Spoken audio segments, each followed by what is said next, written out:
আসসালামু আলাইকুম প্রিয় শিক্ষার্থীরা অর্থাৎ একাদশ দ্বাদশ শ্রেণীর সকল শিক্ষার্থীকে আজকের ক্লাসে স্বাগত জানাচ্ছি। আমরা মূলত আলোচনা করছি এইচএসসির বাংলা সেকেন্ড পেপার অর্থাৎ দ্বিতীয় পত্রের প্রথম যে প্রশ্নটি পরীক্ষায় এসে থাকে সেটি হলো বাংলা উচ্চারণের নিয়ম থেকে।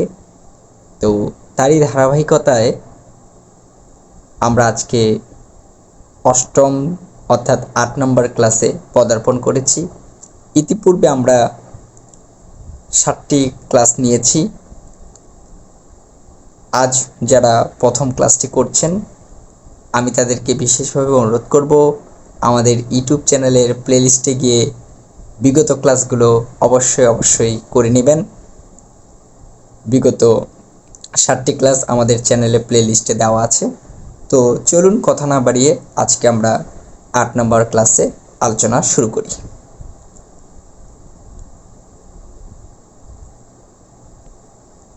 তো এখানে একটু লাইট পড়ছে, এটা একটু ঢেকে দিই। আচ্ছা, এখানে লাইটটা পড়ছে। ওকে, আজ আমরা আলোচনা করব বফলার উচ্চারণের নিয়ম নিয়ে। তো পরীক্ষার প্রশ্নটি এরূপ এসে থাকে, বফলার উচ্চারণের 5টি নিয়ম লিখো।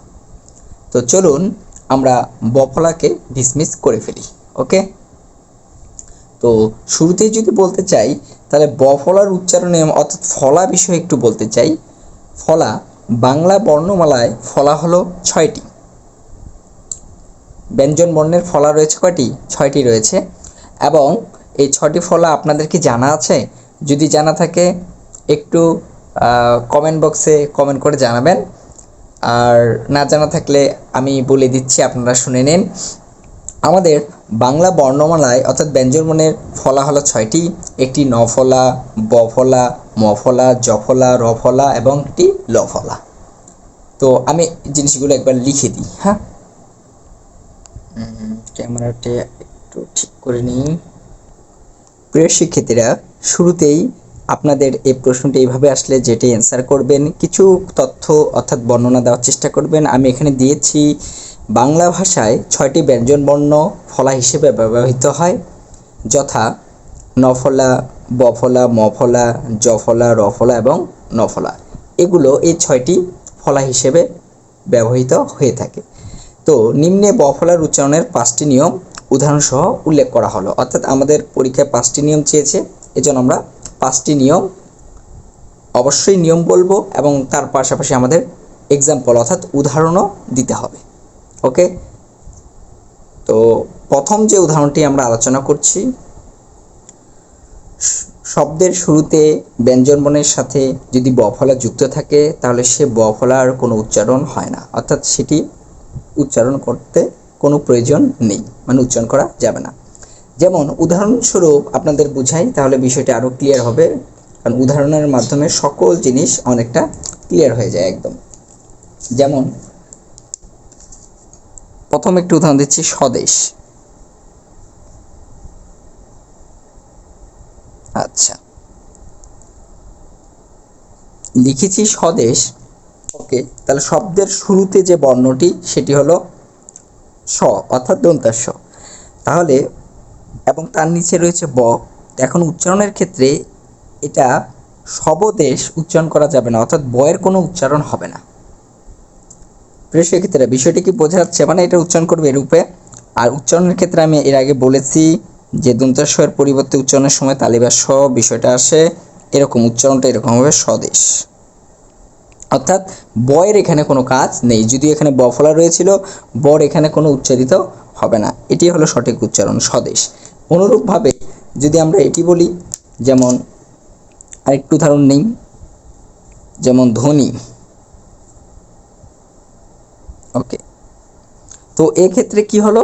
এক্ষেত্রে ধ ঠিক থাকবে। ওকে, খুব ভালো কথা।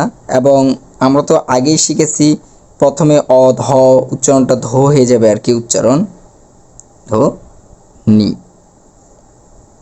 এখানে কিন্তু অয়ের উচ্চারণের একটি নিয়ম কার্যত হয়েছে এখানে। যেমন শব্দের শুরুতে অ থাকলে ধ, শেষে একটি অ, সেটা ও এর মতো উচ্চারণ হয়। অর্থাৎ বিগত ক্লাসগুলো যারা করেছেন তাদের কোনো সমস্যা হওয়ার কথা নয়। তবে আজকে আমরা ব ফলা নিয়ে আলোচনা করছি, তাই আমি অন্য কিছুতে যাব না। যেহেতু এখানে ব ফলা রয়েছে ধর সাথে যুক্ত এবং শব্দের শুরুতে, তাহলে এই বয়ের কোনো উচ্চারণ হবে না, অর্থাৎ ধ্বনি আমরা বলতে পারবো না, উচ্চারণের ক্ষেত্রে বলতে হবে ধ্বনি। কথা ক্লিয়ার? আরেকটি উদাহরণ নিই, তাহলে আরও সুবিধা হবে আপনাদের সুবিধার জন্য। আর আপনারা পরীক্ষায় অবশ্যই নিয়মের পাশাপাশি উদাহরণ দিবেন। যেমন আরেকটি উদাহরণ দিচ্ছি এরকম,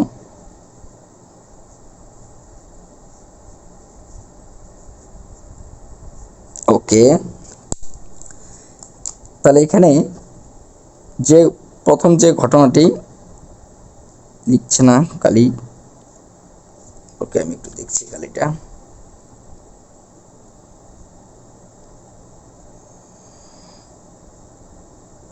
অর্থাৎ এখানে উচ্চারণ হবে জ্বালানি, অর্থাৎ বয়ের কোনো কাজ নেই উচ্চারণের ক্ষেত্রে। ওকে, অর্থাৎ বয়ের এখানে কোনো উচ্চারিত হবে না। তাহলে প্রিয় শিক্ষার্থীরা, বিষয়টি আমরা কি জানলাম? শব্দের শুরুতে ব্যঞ্জনের সাথে যদি ব ফলা যুক্ত থাকে, শব্দের শুরুতে, আমরা কিন্তু প্রথমে বলছি শুরুতে, যেমন এখানে দন্ত স-এর সাথে ছিল, ধয়ের সাথে ছিল, বর্গীয় জ-এর সাথে ছিল, তাহলে শুরুতে যদি ব ফলা কোনো ব্যঞ্জনের সাথে যুক্ত থাকে তাহলে সেই ব ফলার কোনো উচ্চারণ হবে না। যেমন এখানে স্বদেশ উচ্চারণ না কখনোই করা যাবে না, এটার উচ্চারণ হবে স্বদেশ।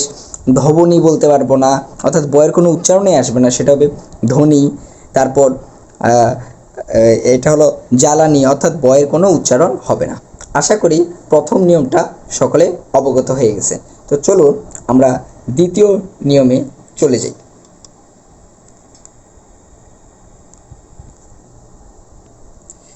দুই নম্বর নিয়মে বলা হয়েছে শব্দের মধ্যে কিংবা শেষে ব ফলা যুক্ত হলে যুক্ত বর্ণটি দিতে হবে। অর্থাৎ শব্দের শুরুতে যদি ব ফলা না থেকে মাঝে অথবা শেষে থাকে, মাঝে অথবা শেষে যদি থাকে তাহলে যুক্ত বর্ণটি দিতে হবে, অর্থাৎ যেই বর্ণের সাথে যুক্ত হবে সেটি দিতে হবে। কথাটি বোঝানোর জন্য অবশ্যই উদাহরণ প্রয়োজন। তাহলে চলুন আমরা যেমন দিয়ে উদাহরণ দিয়ে ফেলি, আপনারা পরীক্ষায় উদাহরণ দিবেন।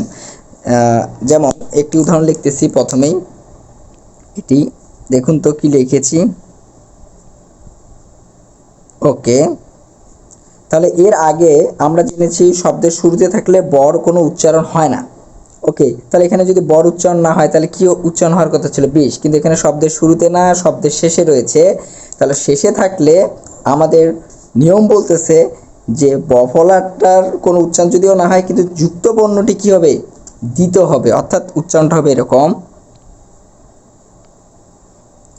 বিষ, আর এই তালিবাস্যটা আরেকবার হবে উচ্চারণ, তখন হয়ে যাবে বিশ্ব। উচ্চারণ তাহলে কি হবে? বিশ্ব। আর তালিবাস্যের সাথে ও কেন আসছে? এটা আমরা অ এর উচ্চারণের নিয়মের ক্ষেত্রে দেখেছি যে শব্দের শেষে যদি অ আসে তাহলে সেটা ও এর মতো উচ্চারিত হয়। ওকে, তাহলে বিষয়টি কি দাঁড়ালো? এখানে বয়ের কোনো উচ্চারণ হয়নি, কিন্তু ব যার সাথে যুক্ত হয়েছে সে দ্বিতীয় হয়েছে, মানে সে দুইবার ব্যবহৃত হয়েছে। যেমন বিশ্ব, তারপর আরও কিছু যদি বলা হয় উদাহরণ, যেমন এরকম,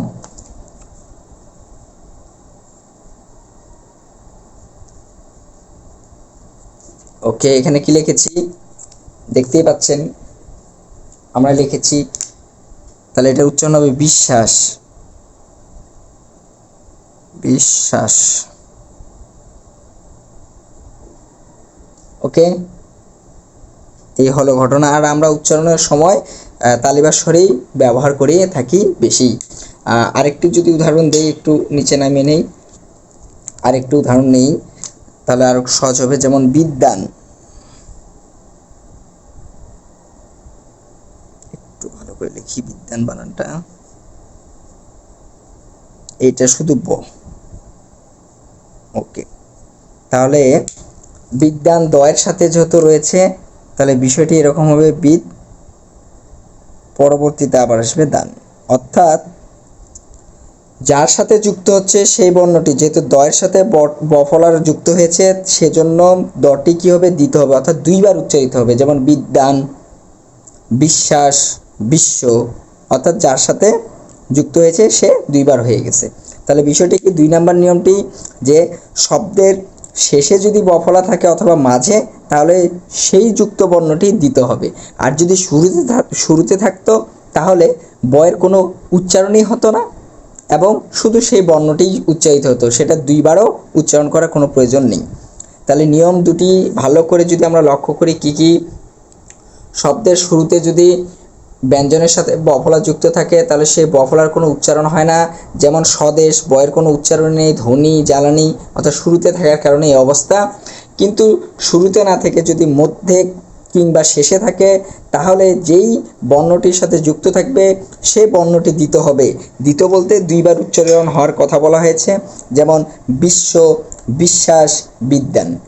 আশা করি প্রিয় শিক্ষার্থীরা আপনারা দ্বিতীয় নাম্বার নিয়মটিও আপনাদের বোধগম্যে চলে এসেছে। চলুন আমরা তৃতীয় নাম্বার রুলসে চলে যাই। আর তৃতীয় নাম্বার রুলসে যাওয়ার পূর্বে একটা কথা বলিনি, সেটি হলো যারা আমাদের ক্লাসগুলো করছেন, যাদের ভালো লাগছে অবশ্যই একটি লাইক করে দিবেন এবং আর আগামীতে কোনো কিছু পাওয়ার জন্য কমেন্ট বক্সে যে কোনো বিষয় সম্পর্কে জানাবেন। আর যারা ইতিপূর্বে আমাদের চ্যানেলটি সাবস্ক্রাইব করে ফেলছেন তাদেরকে তো অসংখ্য ধন্যবাদ। আর যারা সাবস্ক্রাইব করেননি এখনই সাবস্ক্রাইব করে ফেলুন এবং বেল বাটনটি বাজিয়ে রাখুন পরবর্তীতে যে কোনো আপডেট পাওয়ার জন্য আমাদের সঙ্গেই থাকুন। তো চলুন, তো 3 নম্বর যে নিয়মটি সেটি হলো উদ অর্থাৎ উদ। যদিও উদ হলো একটি উপসর্গ, কিন্তু যখন বাক্যে ব্যবহৃত হয় তখন উদ না হয়ে উদ ভাবে ব্যবহৃত হয়ে থাকে আর কি, যেটার উৎপত্তি হলো উদ থেকে। আচ্ছা, এই উপসর্গ যোগে গঠিত শব্দের যে খণ্ডত আছে, ঠিক আছে, খণ্ডত, সেই খণ্ডতটা বা অথবা খণ্ডত তো শব্দের মধ্যে থাকে না, তখন সেটি দ আকারে থাকে আর কি, খণ্ডটা তো দ আকারে থাকে। তো যেটাই থাকুক না কেন এর সাথে যদি বফলা যুক্ত হয় অর্থাৎ দটির সাথে যদি বফলা যুক্ত হয়ে থাকে তাহলে বয়ের উচ্চারণ অপরিবর্তিত থাকবে। এখন অপরিবর্তিত থাকবে বলতে বয়ের উচ্চারণ হবে, এটা মাথায় রাখতে হবে যে বয়ের উচ্চারণ অপরিবর্তিত থাকবে মানে কি বয়ের উচ্চারণটি হবে। ওকে, আমি কিছু উদাহরণ নিয়ে নিচ্ছি, যেমন এটা একটা উদাহরণ, বেশ কয়েকটা লিখে নিই।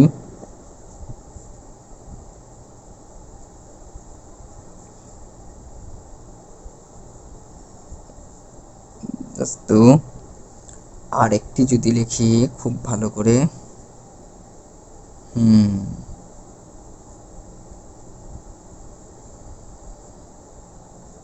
গুড। প্রিয় শিক্ষার্থীরা দেখি আমরা এখানে 3টি উদাহরণ দিয়েছি। যেমন এখানে এটি কিন্তু উদ উপসর্গ যোগে গঠিত, মানে এইটাকে যদি ভেঙে ফেলি তখন আমরা পাবো এরকম উদ, যেটা পরবর্তীতে রূপটি হয়েছে উদ। ওকে, এই উদ উপসর্গে যোগে গঠিত, উদ্যোগ, আবেগ, এরকম করে উদ্বেগ আর কি। তো যাই হোক না কেন এখন এটার উচ্চারণ আমরা কি দিব তাহলে একটু আসি। তাহলে কিছুক্ষণ আগে দেখেছি যে শুরুতে থাকলে বয়ের কোনো উচ্চারণই হয় না, খুব ভালো কথা। মাঝে বা শেষে থাকলে যার সাথে থাকবে সে দিতে হবে।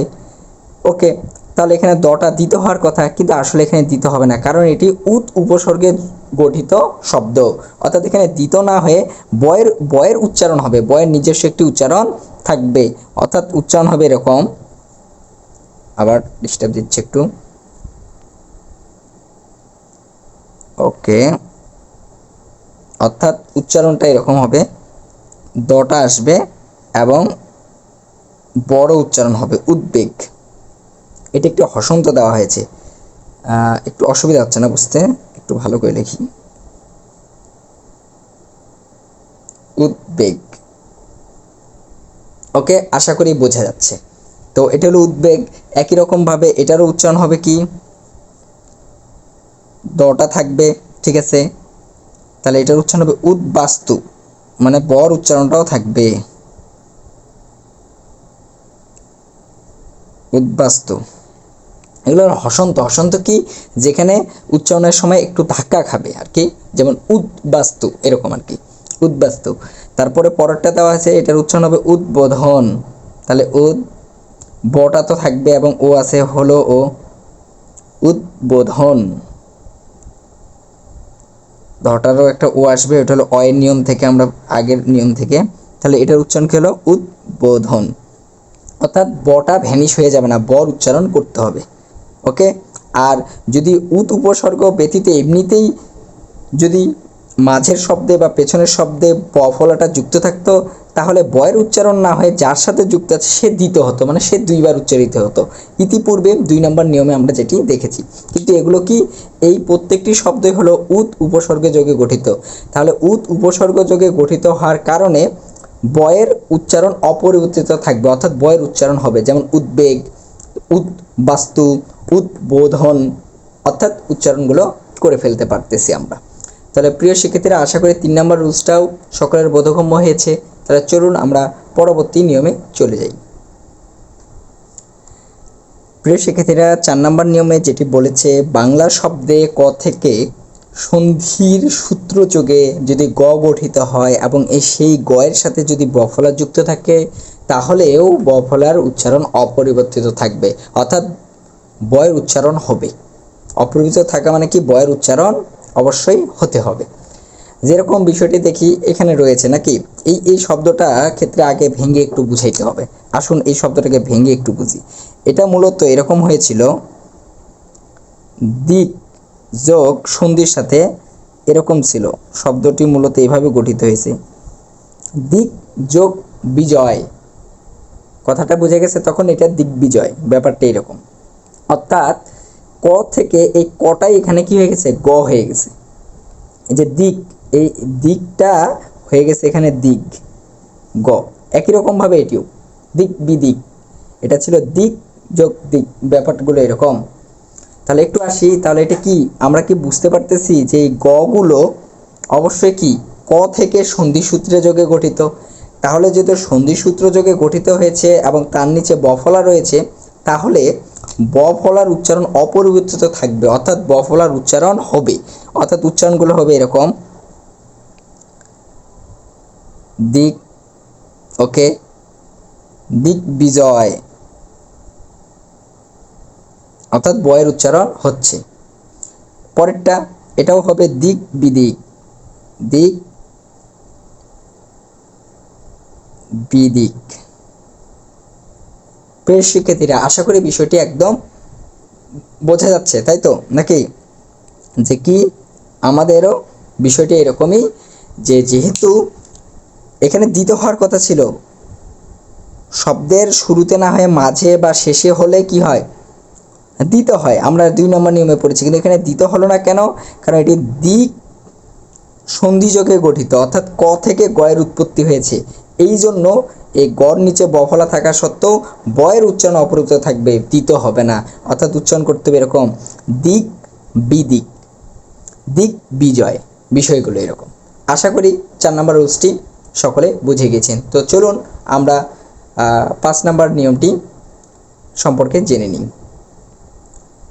প্রিয় শিক্ষার্থীরা, 5 নম্বর নিয়মে বলা হচ্ছে, ব অথবা ময়ের সাথে, ব এবং ম যে কোনো একটা, ব অথবা ময়ের সাথে যদি বফলা থাকে, মানে বয়ের সাথে বফলা অথবা ময়ের সাথে বফলা যদি যুক্ত হয়, তাহলেও বয়ের উচ্চারণ অপরিবর্তিত থাকবে, অর্থাৎ বয়ের উচ্চারণ হবেই।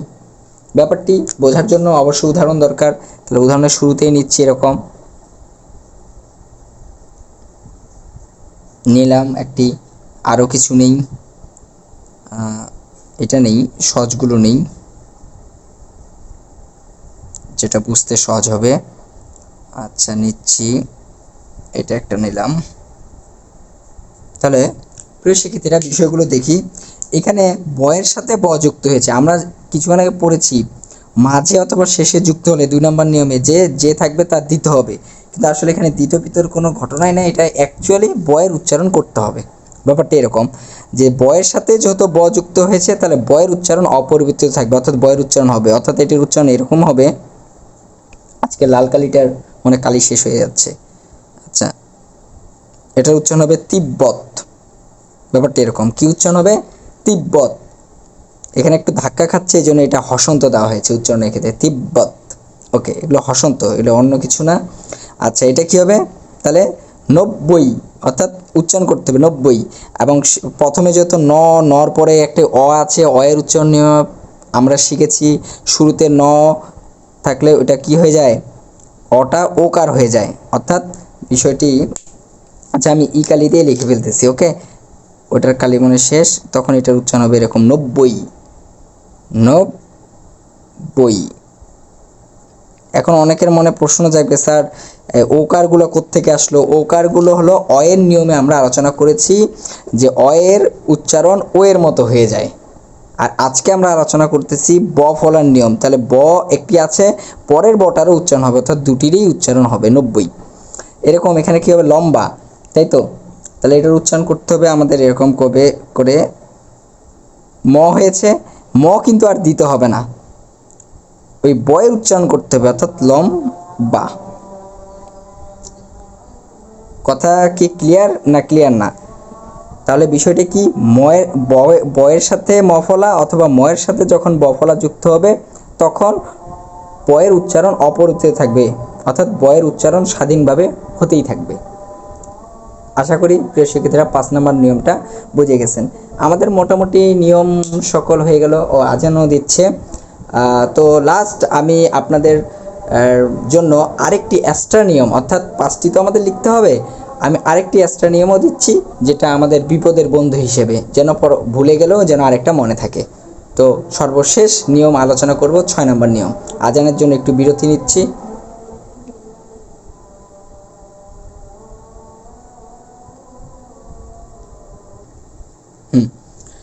তো প্রিয় শিক্ষার্থীরা, 6 নম্বর আপনাদের বিপদের বন্ধু যেটি হলো, যুক্ত ব্যঞ্জন বর্ণের সাথে যদি বফলা যুক্ত হলে বফলার কোনো উচ্চারণ হবে না, অর্থাৎ যুক্ত ব্যঞ্জন আগে থেকে তাকে যুক্ত থাকতে হবে। যেমন এখানে একটু উদাহরণ নেওয়া হয়েছে, উজ্জ্বল, অর্থাৎ বর্গীয় জর সাথে আরেকটি বর্গীয় জ অলরেডি যুক্ত রয়েছে, এই যুক্ত বর্ণের সাথে আবার একটি বফলা রয়েছে, তখন এই বয়ের কোনো উচ্চারণই হবে না, অর্থাৎ বফলার কোনো উচ্চারণ হবে না। তখন স্বাভাবিক উচ্চারণটা কীরকম হবে, উজ্জ্বল, এই যে এই যে জল, স্বাভাবিক উচ্চারণ উজ্জ্বল, এগুলো হসন্ত।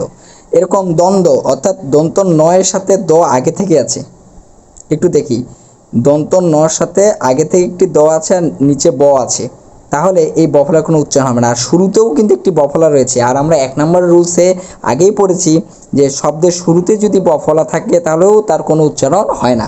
তাহলে এটার উচ্চারণটা কী হবে, শুধু প্রথম থেকে একটি দ আসবে, পরবর্তীতে একটি ন আছে, তাহলে ন নিলাম, দন, আর পরে একটি দ আছে, এই জন্য হয়ে গেল দ্বন্দ্ব।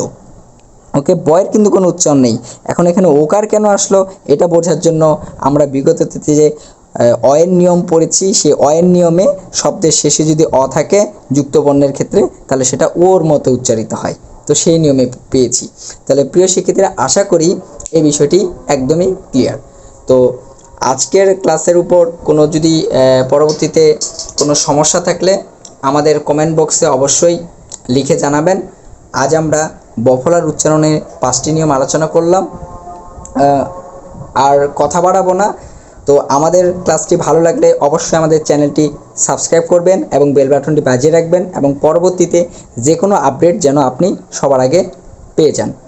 তো ঠিক আছে, আজ এ পর্যন্ত রাখছি, সকলের সুস্বাস্থ্য কামনা করে আজ এখানে শেষ করছি। আল্লাহ হাফেজ, আসসালামু আলাইকুম। এবং সকলকে নামাজেরও দাওয়াত দিচ্ছি, ফরজ জোহর হয়ে গেছে অবশ্য। ওকে, আল্লাহ হাফেজ।